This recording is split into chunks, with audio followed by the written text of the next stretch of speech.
Broadcasting from the ARN Racing Studios in Southern California, a turn for media company, ARN Los Angeles. This is ARN, the American Racing Network, the Motorsports Authority. Now, drivers, start your engine! You're shifting gears on ARN with Alan Bailey. Well, there goes the neighborhood. You name it, we got it.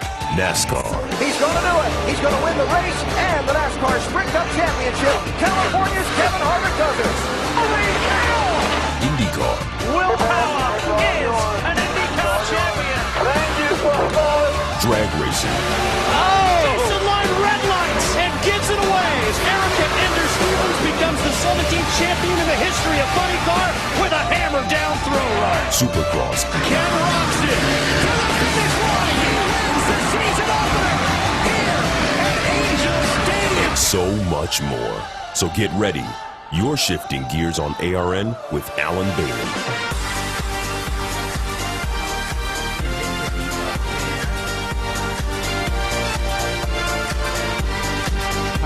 Great is it to be a fan in the month of May. Welcome on in. You're shifting gears right here on the American Racing Network.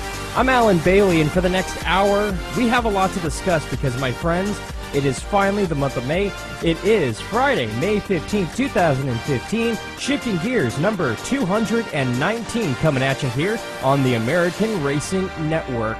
And what a show we have planned for you today. First off, cars on track out at the Indianapolis Motor Speedway, getting you ready for the 99th annual running of the Indianapolis 500 that is coming up on May 24th, 2 Sundays. Well, 1 Sunday from this Sunday, actually. So we are about 10 days away from the 2015 Indianapolis 500. I'm excited. Are you? This weekend, however, more specifically tomorrow night, NASCAR is taken to their home track, more or less, of the Charlotte Motor Speedway for their annual All-Star race. And guess what? The Open is tonight, which means cars are on track. It's going to be a whole lot of fun.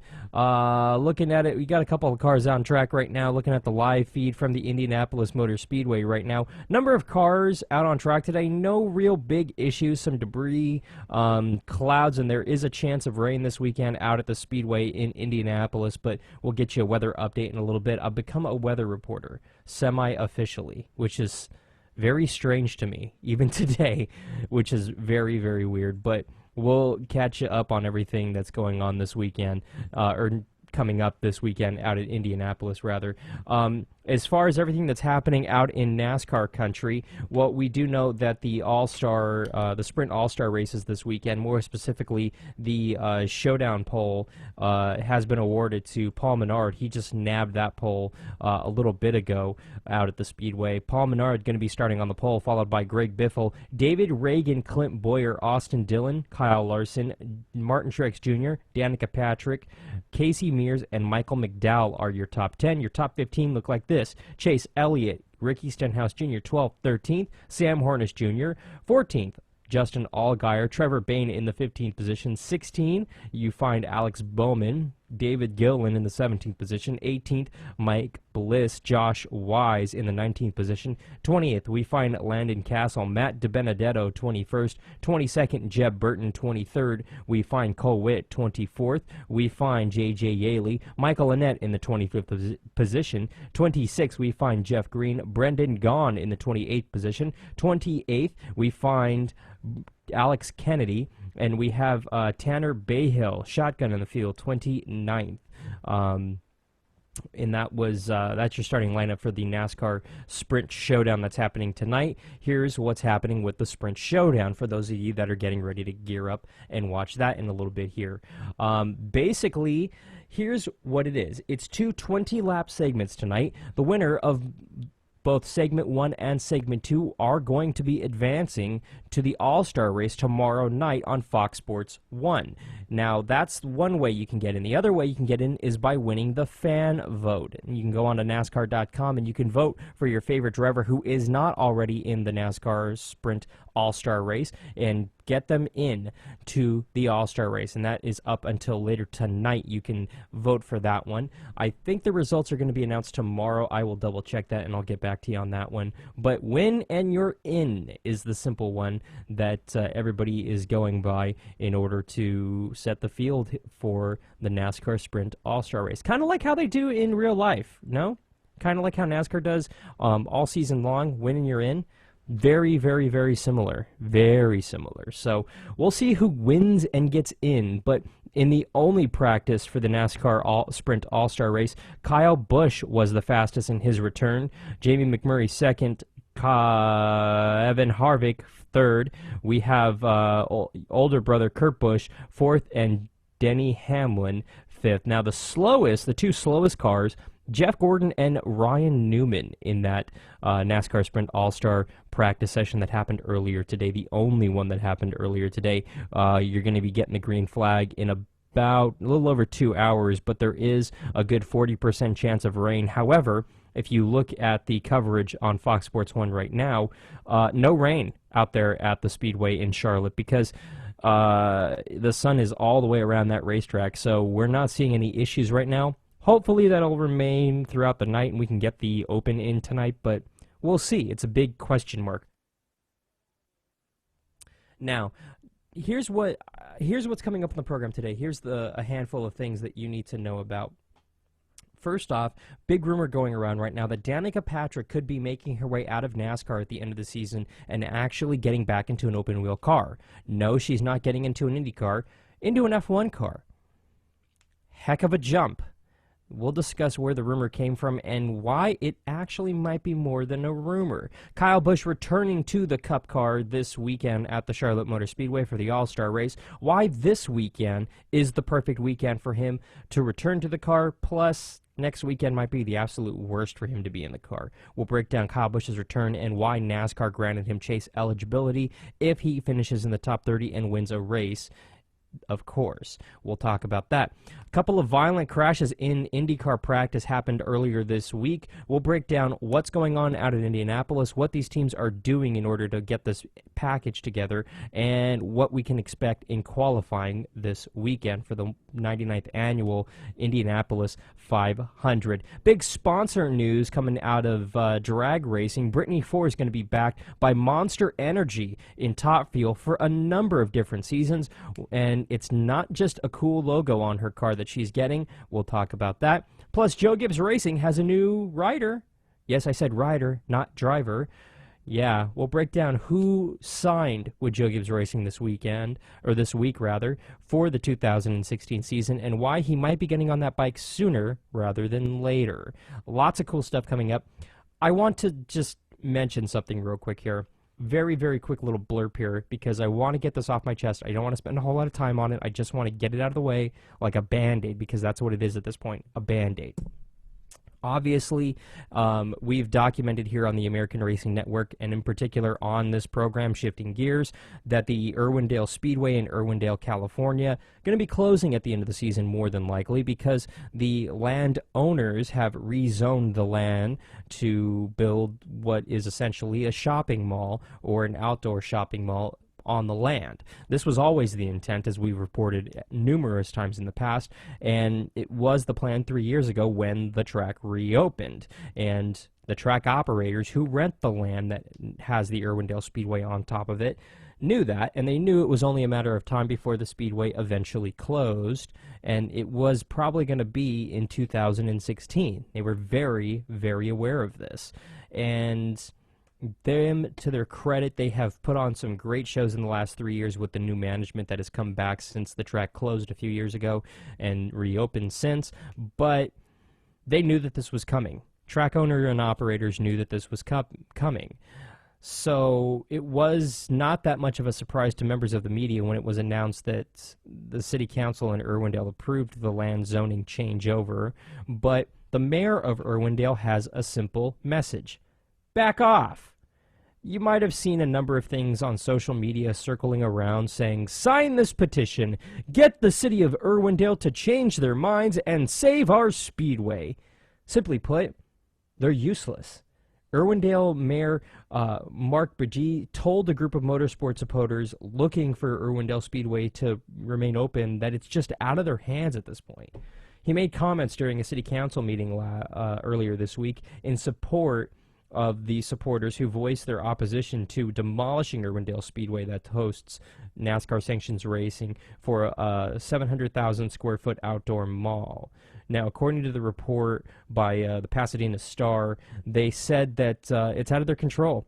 Quote, "Nobody hates to see it leave more than we do, but it's out of our hands. If you can convince the investor to do it, that's a different story," unquote. Simply put, yeah, this isn't a city council decision. It's not like the bad city council decisions went, you know what, we don't like this track here anymore. We want it gone. Quite the opposite. It was the people who own the land that decided, you know what, we don't want to have a racetrack on this giant piece of land. We want to turn it into a strip mall. Let's get rid of this racing thing. They're the ones who decided it. Is it a shame? Absolutely. And despite what you hear from the Irwindale Speedway, they are closing at the end of the season. The operators at the Irwindale Speedway have continuously spoken out in the media and in press releases and on social media. No, no, no, no, no. We're open, we're open. We don't know what the future holds, but we're open. Come see us. What they're basically saying is, folks, more than likely we're not going to be here in 2015. Come see us before we're gone, because that's the truth. And if you live in the Southern California area, I encourage you to do that. It's a great facility. It's a great track, great people working there. They put on great racing. The racers out there, fantastic. They're really good at what they do, and it's one heck of a show. And it's a shame that it's leaving, but ultimately it's out of the city council's hands at Irwindale. It's out of the track promoter and operator's hands, and it's all on the people who own the land. So stop signing petitions online and stop saying, "We want to save the Speedway."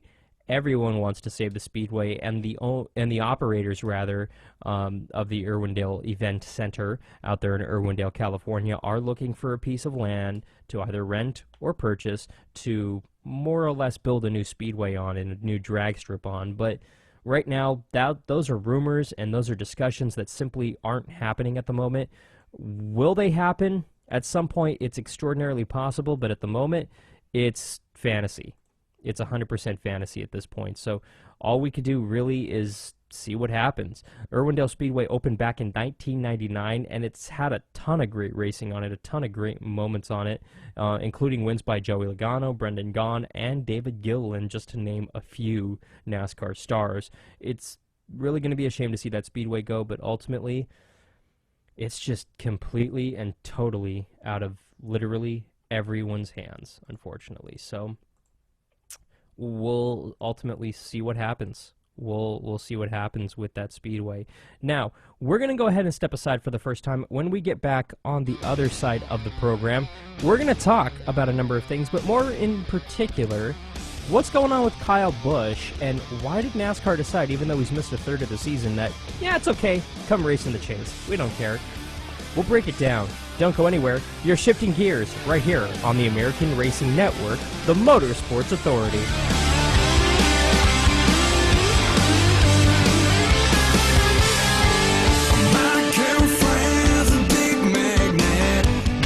Sick of bad race coverage or none at all from those other networks? Make ARN your one and only for all things motorsports. ARN, the Motorsports Authority.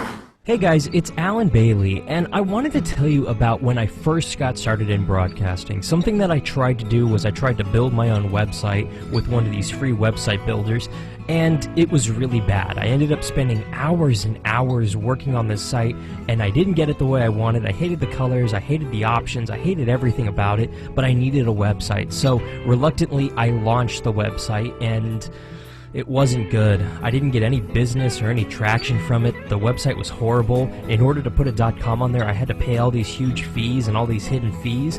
Once I got past all the fees, it would have been thousands and thousands of dollars for just a very simple website. So I ended up taking it offline. Fast forward years later, I called Apollo Aesthetics. When I was getting ready to build my personal website, I decided to heck with it. I'll spend the money. And I didn't care how much it was, anticipating spending thousands and thousands of dollars. And then, when I got the quote from Apollo Aesthetics, boy was I shocked, because the price was super low.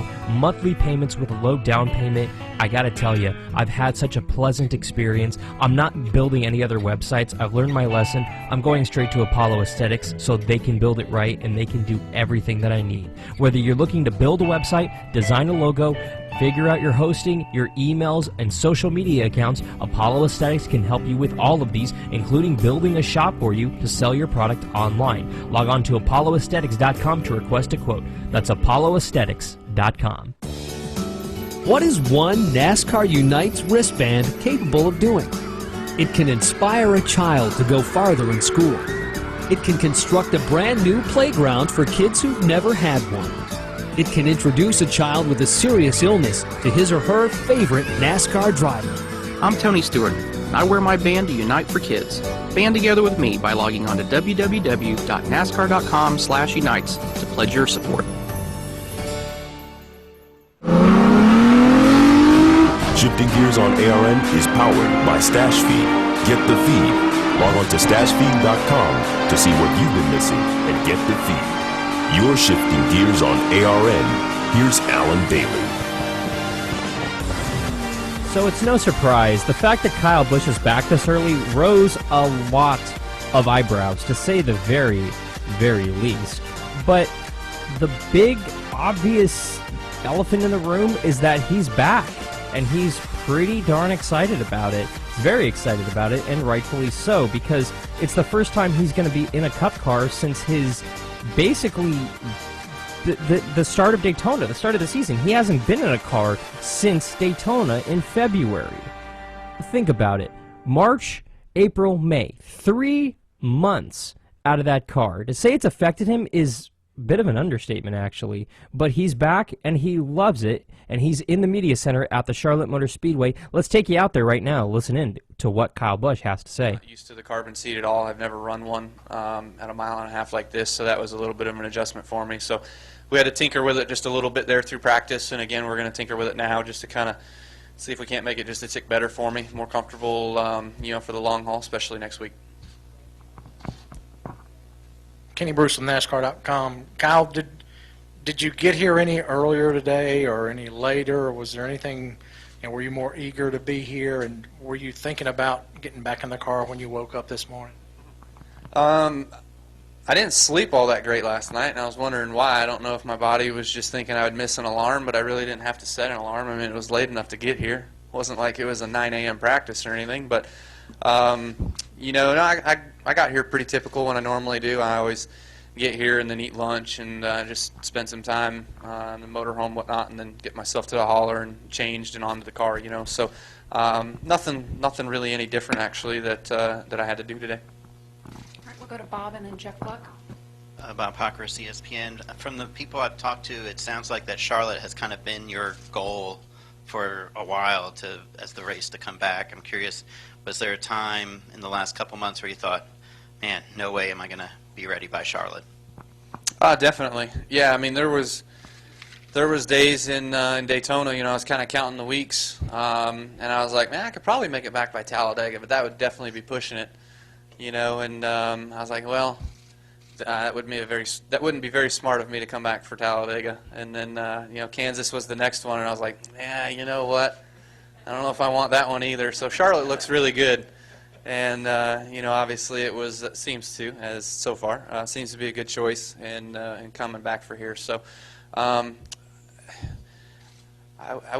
think it was kind of always a goal, and whether or not I could meet that goal was just how hard we worked and pushed and tried to get ready for this day.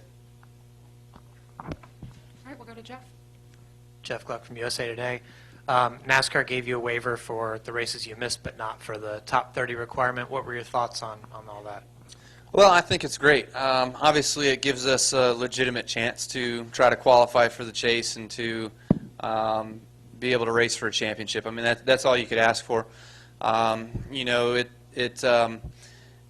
It seems as though the rest of the drivers and whatnot, they're happy with the ruling. I think they would accept the same ruling for themselves if they were in that situation. But I'm ready to tackle the challenge. I know it's not quite going to be easy, But you know, if we do the right things and make some of the right calls and you know, try to win some of these races, I mean, you know, we're going to have to make some gutsy calls maybe to win some, and there's going to be other guys around us that are going to be making some gutsy calls too because they've already won some. So you know, it's going to be catch-22 sometimes probably, but we'll see what we can do and get ourselves chase eligible and go race them in the end. That's Kyle Busch live from the Media Center at the Charlotte Motor Speedway. He's getting ready for the NASCAR Sprint All-Star Race happening tomorrow. He already qualified for that event a while ago when he won last season, so he's in this weekend. He doesn't have to worry about this weekend. In fact, he was fastest earlier today in the only practice for the NASCAR Sprint All-Star Race out at the Charlotte Motor Speedway. But it begs the question, Kyle Busch's return, why this weekend? And simply put, it makes the most sense. This race is extraordinarily shorter than most of the Cup races, plus there's breaks in between this race. There's breaks every so often in the race, so Kyle can get out of the car, can kind of check his foot out, make sure he's okay. Do they have a standby driver this weekend? As of this moment, they do not. Kyle's ready to go the full distance in this All-Star race. This weekend makes the perfect sense. He's ready to go, he's good here at Charlotte, and obviously, he's extraordinarily fast. Now, that's this weekend. Next weekend, 600 miles out at this track. He may be able to handle it, might not be. Again, no word if there's going to be a standby driver for him. At this point, Kyle's plan is to go the full distance, and he's healed up, he's ready to go. He got medical clearance from NASCAR and from doctors to get back in the car, so he's ready to go. It's not like Tony Stewart a handful of seasons ago when he got back in the car but wasn't really ready to go, kind of pushed himself into the car a little sooner than he had to. Completely the opposite here. He's ready to go, he's healed up, and he feels good. But the question remains, why did NASCAR grant him a waiver in order to get into the chase? And basically, it's kind of a we don't really know. It's an interesting situation because you look at it, ultimately, NASCAR made the rules because they wanted drivers not to just simply win and then go, well, I'm taking 2 months off. See you later, guys. I'll see ya. No. They wanted these drivers to go to every single race. They wanted these drivers to actually compete and actually win races, actually go out there and try, for lack of a better term. But Kyle Busch wasn't, it wasn't that he wasn't trying. Kyle Busch was injured. He broke both of his legs in Daytona because a track that they coincidentally owned was ill-prepared because they're cheap. And NASCAR kind of went, yeah, maybe if the safer barrier was there, maybe he wouldn't have been hurt. Maybe we should grant him the chase waiver. Makes sense. That was their thought process. Their thought process was, well, since it's our fault because we're worried about getting that extra $2 million in our bonus this year, and I'm talking about per person, not across the board. Since we're worried about that extra $2 million a person in our bonuses this year, we decided not to put safer barriers around every wall at every track because we're cheap and we'd rather, you know, hog the money because we're not filthy stinking rich enough. So, yeah, you know, well, yeah, let him be in the chase, but, yeah, he's got to go ahead and win a race and he's got to finish top 30 like everybody else because that would be unfair. Fact of the matter is NASCAR got a giant, wide, gaping hole in their logic. And when Kyle Busch hit that wall, a number of things happened. Executives up at Speedway Motorsports kind of went, maybe the fact that I just cut a check to myself for a few $1 million as a bonus and continue to pull that weekly isn't a good thing.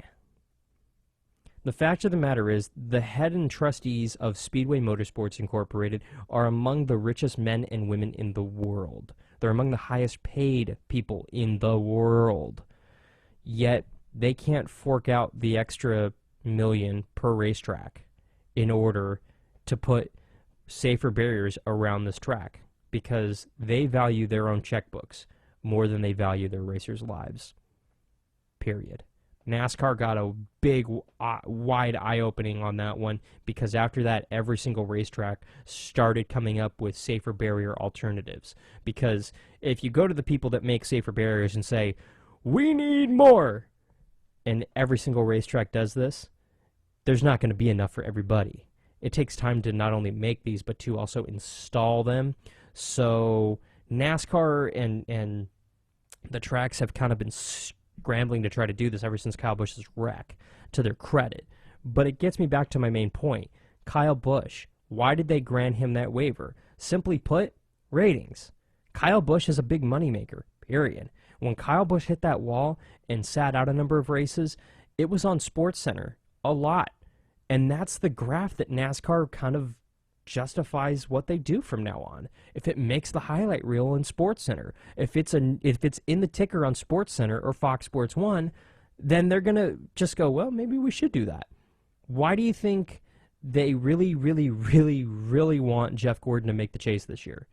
It's not because they think he's a great guy. It's because they want every single one of those Jeff Gordon fans out there to go to races in the chase. It's good for business, and it's good for business to have Kyle Busch in that chase, period. We can sit here and we can love NASCAR and we can blow smoke up our own rear ends all you want, but guess what? NASCAR's a business in the end, and it's about making money. And to have Kyle Busch in the chase, that's an awfully big moneymaker, not only for Kyle Busch and his sponsors and Joe Gibbs Racing, but for NASCAR. It's a huge moneymaker for NASCAR. We'll see what happens. His brother's already in. From suspension to redemption. Okay, I guess, if you want. I don't think he was ever really redempted. He never needed to be redempted in my mind. He was not found guilty, but he was, I don't know. Big, hunking pile of, I don't want to step into that, period. But Brian France also talked about mostly driver comments when it comes to formulating the 2015 rule package, and the fact that Tony Stewart wasn't a big fan of that, and Brian France isn't a big fan of Tony Stewart's not fan of comments. So yeah, we know, because he's calling you out on the fact you don't know how to do your job, pal. Sorry. Well, I'm Brian France, and yeah, I don't really know how to do my job, and I kind of always talk like I'm out of breath a little bit because I'm fat, which is funny because I'm kind of living on a pile of money. You think I might be able to afford a wheelchair to wheel myself around with all this money, but I can't, and I'm out of breath, basically, is what I'm trying to say. But I don't like the fact that the other fat guy called me an idiot, basically, because I don't really know how to do my job. Do me a favor, and I'm being 100% serious. Look at Brian France's face next time he does a press conference. Just look at him. He's kind of fat. He's kind of got that 6 chin thing going on there. He's got the turkey neck. Very large man. Not really in shape. If he were to drop dead now, would you be surprised? I'm being 100% serious here. I mean, I don't hate the guy to the point where I want to see him dead, but I don't like him that much either. But I definitely don't want to see him dead, so Brian, pal, lie off the Twinkies, huh? Come on. Seriously. No, hang on, not Twinkies. Nobody buys Twinkies anymore. Lie off the Krispy Kremes, yeah. Just stop. Because you just stop eating. You ever get so fat your doctor just says, stop eating? Brian, stop eating. You're very fat. It needs to stop. I'm serious. It's disturbing how fat you've gotten since your divorce. Wait, did I say that out loud? And I know you're probably sweating bullets through the checkbook for that, for your wife. But guess what? Excuse me, your ex-wife. But, you know, that alimony payment of millions and millions of dollars is not going to pay itself. Sorry, Brian. I don't feel sorry for that man. I really don't. He's extraordinarily rich and continues to be rich. And guess what? Guess what? Doesn't make me feel bad that he's divorced. or the fact that he has to pay millions of dollars every month to his ex-wife and children. Perfectly fine with that. Wonder if that's where his head's at. Seriously, I wonder if that's where his head's at, where he's just thinking, you know what, I gotta go worry about some other stuff. NASCAR, do whatever you want. Yeah, do new rule packages. Do they make sense? I don't care if they make sense. I'm doing stuff. Or who are you doing? I don't know. I don't want to go there. I don't want to go there, guys. Let's not go there, even though I'm the one that kind of initiated that. I'm all over the place right now. See, whenever I do Brian France, I kind of, like my Brian France impersonation, I get lightheaded because I do an awful lot of breathing in order to make him sound out of breath and fat, and I feel weird afterwards. I'm a little lightheaded. So I'm going to go grab some water and possibly oxygen from outside during this one. When we get back, we're going to talk Indy 500 because it's not just all a bed of roses, literally, out there at the Indianapolis Motor Speedway. A couple of big-name drivers have not only crashed, but gotten up in the air. Yeah, we'll talk about the dangers and what teams are doing in order to compound that. You're listening to Shifting Gears right here on the American Racing Network.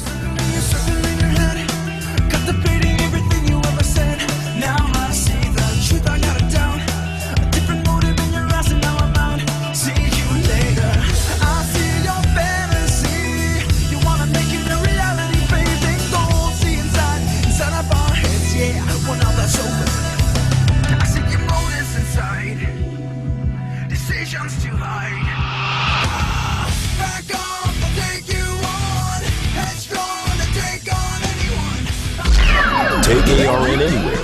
Download your favorite ARN programs on iTunes. Keyword search ARN and listen online at arnrace.com. Hey guys, it's Alan Bailey, and I wanted to tell you about when I first got started in broadcasting. Something that I tried to do was I tried to build my own website with one of these free website builders, and it was really bad. I ended up spending hours and hours working on this site, and I didn't get it the way I wanted. I hated the colors, I hated the options, I hated everything about it, but I needed a website. So reluctantly, I launched the website, and it wasn't good. I didn't get any business or any traction from it. The website was horrible. In order to put a .com on there, I had to pay all these huge fees and all these hidden fees. Once I got past all the fees, it would have been thousands and thousands of dollars for just a very simple website. So I ended up taking it offline.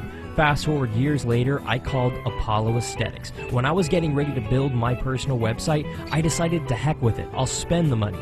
And I didn't care how much it was, anticipating spending thousands and thousands of dollars. And then, when I got the quote from Apollo Aesthetics, boy was I shocked, because the price was super, super low. Monthly payments with a low down payment. I gotta tell you, I've had such a pleasant experience. I'm not building any other websites. I've learned my lesson. I'm going straight to Apollo Aesthetics so they can build it right and they can do everything that I need. Whether you're looking to build a website, design a logo, figure out your hosting, your emails, and social media accounts, Apollo Aesthetics can help you with all of these, including building a shop for you to sell your product online. Log on to apolloaesthetics.com to request a quote. That's apolloaesthetics.com. Not all criminals carry a gun or a knife. Some simply need to pick up the phone or ring a doorbell. In times like these, senior citizens are often the targets of con artists, hawking shady investment deals and phony charities. Be wary of strangers in your neighborhood soliciting services or asking for money. Many cons come in the way of phony home repair services. These thieves offer major home repairs at bargain prices, but they end up taking your money and never finishing the work. Don't become a victim. Be skeptical of offers that are too good to be true. Never allow anyone to force you to sign something, and never give personal information to people you don't know. Get estimates and never pay in advance. If you suspect fraud, get the contractor's license plate number and call the police immediately. If something doesn't seem right, it's probably not. Protect yourself. Visit ncpc.org to learn more. A message from the U.S. Department of Justice, National Crime Prevention Council, and the Ad Council. Hi, I'm Jeff Hammond alongside NASCAR driver David Reagan. When it comes to tire safety, nothing is more important than your tire's air pressure. Just like a pit stop, checking your air pressure takes just a few moments. And those few moments will not only keep you and your family safe on the road, it can also help save you money. Properly inflated tires can improve gas mileage, which will save you money at the pump. So be tire smart and make sure your tires are properly inflated. Learn more at betiresmart.org. A message from the Rubber Manufacturers Association. Shifting Gears on ARN is powered by Apollo Aesthetics. Log on to apolloaesthetics.com to get a quote for your new website today. You're shifting gears on ARN. Here's Alan Bailey. We've had a really good month. We've been up close, all month, so can't be disappointed with that. It could be a lot worse. So still struggling with traffic. It's the biggest thing. It was the biggest thing for me last year was just getting around traffic, but I have a better sense of it now, but still struggling a little bit. When you got guys like Dario on your pit stand that are telling you this is what you need to do, this is how to do it, it's so easy for him, but it's not for me. He makes it sound so easy, but yeah, it's a big timing thing here, and every time I go out there, I'm getting better and better at it, so we'll see what's going on. Team did an amazing job to be back out today, and it was kind of let's say a normal fire. There wasn't a crash involved or anything like that, so it's a little bit easier to digest, and for sure the biggest thing was on the crew, getting the car back together, and that was a huge job from them, and really happy. And we have a car that has flipped over. It is the 21 of Joseph Newgarden. It felt big. It felt like a big hit. I feel fine, but it's not anything that you want to be doing around here at the Indianapolis Motor Speedway. So it's the first one I've had here, but I guess it's inevitable. It's going to happen, and it's not fun when it does. I can tell you that. So just try and pick ourselves up and get back going again. It's never fun for the whole team. I feel bad that we did that in the Century 21 car, but hopefully we can get things back on program and just keep rolling forward again. 228.793. Pagano was fastest, and he upped it just a little bit more. It's fun. Having a good time this month so far, but amazing that just the 22 cars really fast. So far we've been good on our own in qualifying run, and there's still a lot to learn. Tomorrow is I believe it's Fast Friday. So we're really going to work on qualifying, get some boosts, more boosts, so it should be, the speed should go even higher. It's pretty fast already. Looking forward to qualifying and more importantly to the race, but still have some work to do. Some of the sounds that you heard out at the Indianapolis Motor Speedway yesterday, getting ready for the 99th annual running of the Indianapolis 500. And we've had a number of crashes so far, in practice so far. Keep in mind, right now, the 5th practice is underway. They are, here's your top 5 right now in that 5th practice. You have Simon Pagano, who's leading right now at 230.698 miles per hour. Scott Dixon second. Tony Kanaan third. Marco Andretti 4th right now. And Will Power 5th. Right now on the speed charts out at the Indianapolis Motor Speedway in the 5th practice for the Indianapolis 500. Now, we've had a number of accidents so far, namely Helio Castroneves flipped his car, single car incident. He got into the outside wall in turn 1 and flipped on Wednesday. 4 hours later, he was out, he was cleared medically by IndyCar, and he was fine. He got away with minor scratches, really, no major injuries, and he was fine. He got back into the car and turned practice laps that were comparable to what he was running in the primary. Joseph Newgarden yesterday flipped his car, a little bit shaken up, but again, fine, thank goodness, and they are going to a backup car as well. So it begs the question, exactly what is causing these cars to get upside down so far? We've seen 2 flips in 2 days, really. What caused this? Where's this coming from? And basically, the aerodynamic packages. The thing that you have to understand about race cars, not only IndyCar but NASCAR stock cars as well, and dragsters as well, for that matter, race cars in general are extraordinarily light. You look at your standard aircraft, your single-pilot aircraft, that private air jet rather, they weigh considerably more than these race cars. And I'm talking about Indy cars, NASCAR stock cars, and dragsters, considerably more than these race cars, race vehicles. And those those airplanes, when they take off, they're only doing about 80, if that. 80, 90, let's just say, for argument's sake. On the high side, 100 if for you conspiracy theorists out there. If they're not doing any more than 100 miles per hour, what do you think these stock cars, these Indy cars, and these dragsters that are doing well over 200 and 300 miles an hour can do? Simply put, these cars are extraordinarily light. They're going extraordinarily fast, and whenever air can get underneath these cars, you create lift without being too scientific for you kids out there. So you really have to understand that these cars, whether you're in an Indy car, whether you're in a NASCAR stock car, or whether you're in a dragster, no matter what, when these cars get sideways, when these vehicles get sideways, they get up in the air very quickly.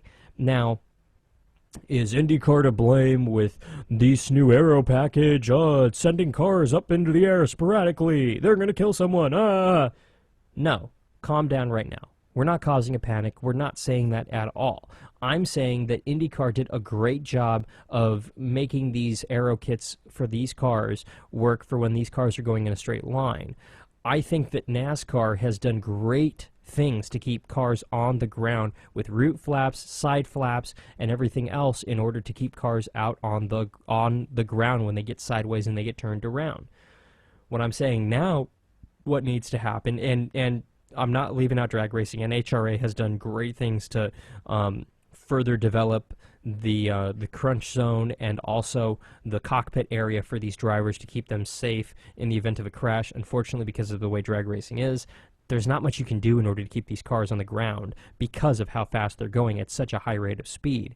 But IndyCar, I think that they need to start looking at options on how to keep these cars on the ground, whether that's some kind of flap system, whether that's something that's going to help keep these cars on the ground. It's something that needs to happen because ultimately the wings that work so well when they're going straight and a little bit sideways, they work extraordinarily well to keep these cars on the ground. When the car gets turned around or gets turned sideways, because of how fast they're going and because of how light the cars are, they don't do a whole lot to help keep those cars on the ground. That's something that IndyCar needs to consider. Will they? Hopefully they will. But really, this isn't IndyCar's fault. It's not anybody's fault. It's just a product of racing, unfortunately. And yes, it's a little bit strange and very unfortunate that we've seen 2 cars get airborne in 2 days. But ultimately, we did see a couple more crashes that happened where cars were kept on the ground. Just, looking at the raw data itself in IndyCar, Helio Castroneves flipped his car, but Josef Newgarden flipped his car as well, but Pepe Mann spun coming off of turn number 4, hit the pit exit, or the pit entrance wall, rather, and was just fine. She didn't get airborne.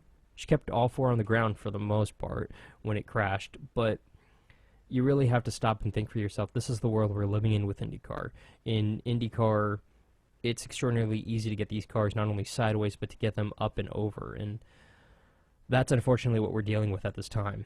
And it's a darn shame to say the very least, but we'll see what happens here.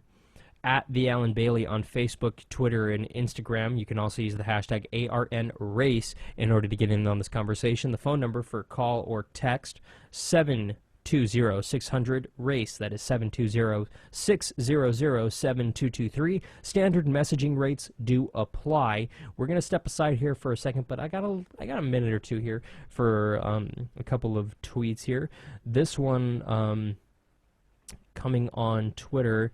It's actually one heck of an interesting chat coming through right now. Will Tony Stewart ever race the Indy 500 and the Coke 600 on the same day? That one is coming from Illy2727 on Twitter. No, I really don't see that happening. Yes, it is possible with the start times the way that they are, but Tony Stewart has already said that ship has sailed. Tony Stewart's made the joke that he's too old and fat to do it anyways. I don't think it'll happen. Dave Blaney has expressed interest in it, but I don't think that he can, frankly, get in the competitive car right now in NASCAR because he hasn't been getting in competitive cars in NASCAR for a little bit now that aren't really there. he's been getting in the underfunded teams, unfortunately, that he's doing the best with what he can do, but he's not going to be doing anything. As far as getting a driver to race both races and attempt to win both races, I'll be perfectly honest, I don't think that's ever going to happen. I think that the opportunity for that sailed decades ago. And I'm not saying that, the drivers today can't do it. I think that drivers today are more than capable of doing it. I'm saying that when you look at what Kurt did last year, he made it. However, with how cars are these days, basically you'd have to have the perfect race in both races. And Kurt had a heck of a run last year in the 500. He finished top 10. That was very respectable. Very, very respectable. But unfortunately had engine problems in his NASCAR race in the Coke 600, and it didn't work out for him. But when you look at it, and this is an interesting thing to think about, if Kurt Busch hypothetically had won the 500 last year, then he would have had to stay around for post-race interviews, for a number of different things, actually, and he wouldn't have gotten out of Indianapolis for hours after that race ended, which would have put him in a plane roughly around the time he was supposed to be at in Charlotte for the race. It's something to think about. He basically went straight from the driver cockpit into the airplane that was standing by at Indianapolis to airplane helicopter down to the Charlotte Motor Speedway, and ultimately he barely, not that he barely made it, but he landed on the racetrack and got there just in time for the drivers' meeting and everything he had to be there for. So it was very tight last year. The thing that would have to happen if a driver were to seriously try to attempt to win both races, would I think that IndyCar would have to make the start time of the 500 earlier, about an hour earlier, and NASCAR would have to back up their time an hour.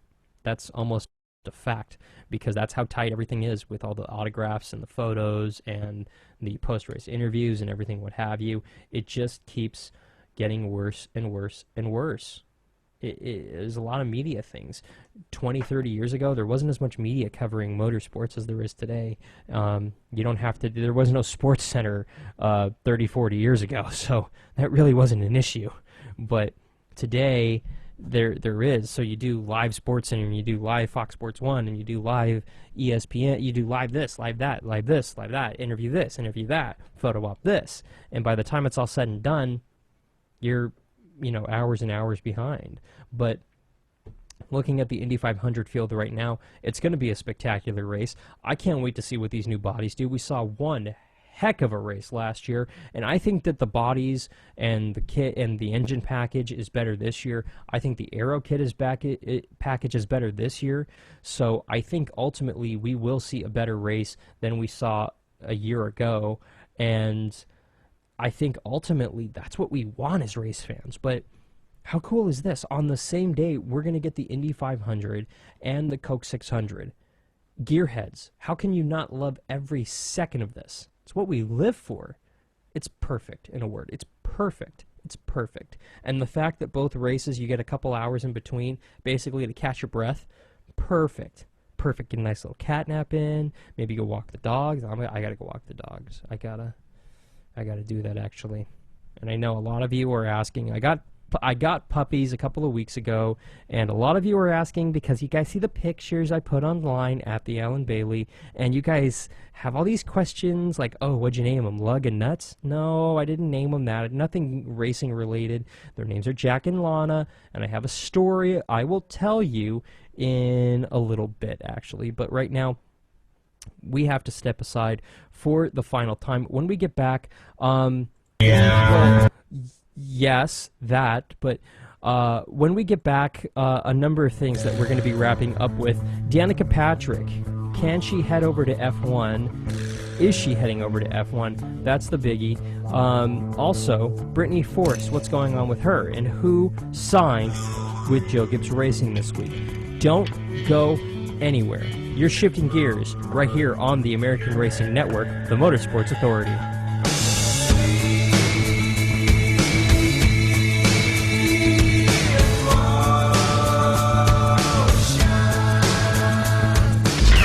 Take ARN anywhere. Download your favorite ARN programs on iTunes. Keyword search ARN and listen online at arnrace.com.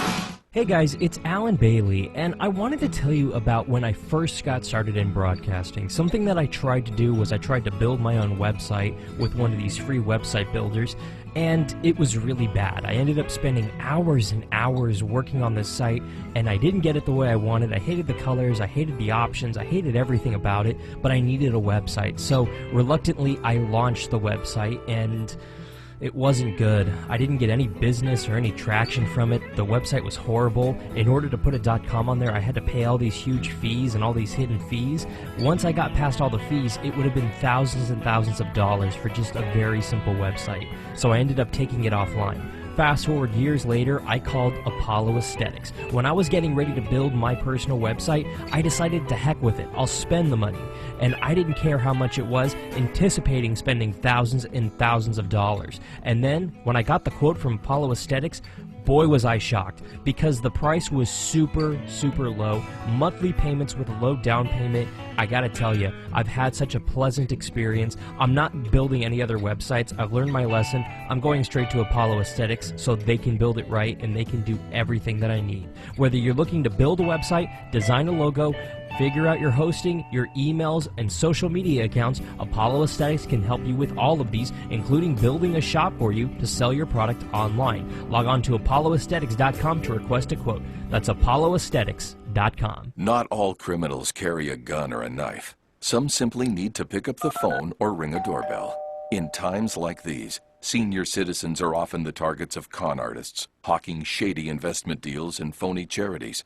Be wary of strangers in your neighborhood soliciting services or asking for money. Many cons come in the way of phony home repair services. These thieves offer major home repairs at bargain prices, but they end up taking your money and never finishing the work. Don't become a victim. Be skeptical of offers that are too good to be true. Never allow anyone to force you to sign something, and never give personal information to people you don't know. Get estimates and never pay in advance. If you suspect fraud, get the contractor's license plate number and call the police immediately. If something doesn't seem right, it's probably not. Protect yourself. Visit ncpc.org to learn more. A message from the U.S. Department of Justice. The odds of having a boy who grows up loving baseball, 1 in 6. which earns him a college scholarship, 1 in 2,500. that gets him a contract in the minors, 1 in 3,700. which leads to starting shortstop in the majors. 1 in 290,000. The odds of having a child diagnosed with autism, 1 in 150. You know the odds. Now learn the signs. Go to autismspeaks.org. Brought to you by Autism Speaks and the Ad Council. Shifting Gears on ARN is powered by Apollo Aesthetics. Log on to apolloaesthetics.com to get a quote for your new website today. You're shifting gears on ARN. Here's Alan Bailey.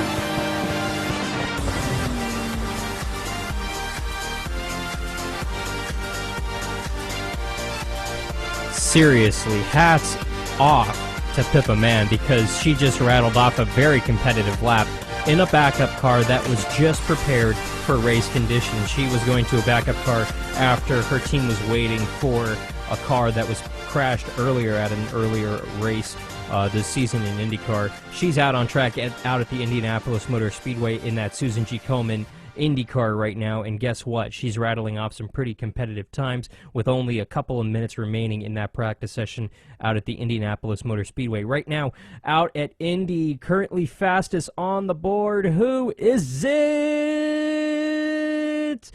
No change, actually, on the top of the charts, actually. I just wanted to sound important. You can't blame me. Don't judge me, you judging judgers.